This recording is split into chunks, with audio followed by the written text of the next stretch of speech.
স্ক্রুওয়ার্ম নামের মারাত্মক এক পরজীবী মেক্সিকোতে শনাক্ত হওয়ার পর থেকেই উত্তরের রাজ্যগুলোর খামারিরা চরম সতর্কতায় রয়েছেন। কীটের আক্রমণে প্রাণীর মৃত্যু হওয়ার আশঙ্কায় শুরু হয়েছে প্রতিরোধমূলক প্রস্তুতি। কীটের বিস্তার ঠেকাতে দেশটির চিহুয়াহুয়া রাজ্যে চালু হয়েছে এক বিশেষ নজরদারি কর্মসূচি। এখন পর্যন্ত সেখানে কোনো সংক্রমণের তথ্য না থাকলেও ভবিষ্যতের ঝুঁকি বিবেচনায় নেওয়া হচ্ছে প্রতিরোধমূলক ব্যবস্থা। রাজ্যের সরকারের পক্ষ থেকে এই উদ্যোগকে গবাদি পশুর উপর নির্ভর অর্থনীতির জন্য অত্যন্ত গুরুত্বপূর্ণ বলে বিবেচনা করা হচ্ছে।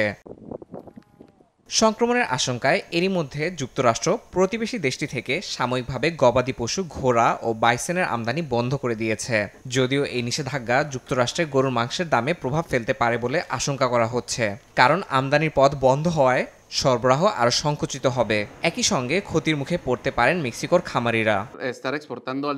আগে আমরা দিনে প্রায় 5,000 গবাদি পশু রপ্তানি করতাম, এখন সেটা 3,000-এ নেমে এসেছে।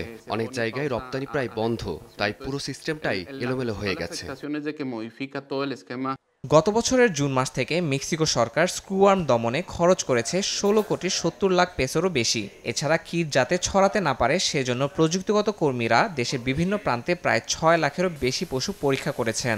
বিশেষ করে দক্ষিণ থেকে উত্তরাঞ্চলে গবাদি পশু পরিবহন নিয়ন্ত্রণে রাখা হয়েছে। ইয়াসিন মোহাম্মদ জিসান, সময় সংবাদ।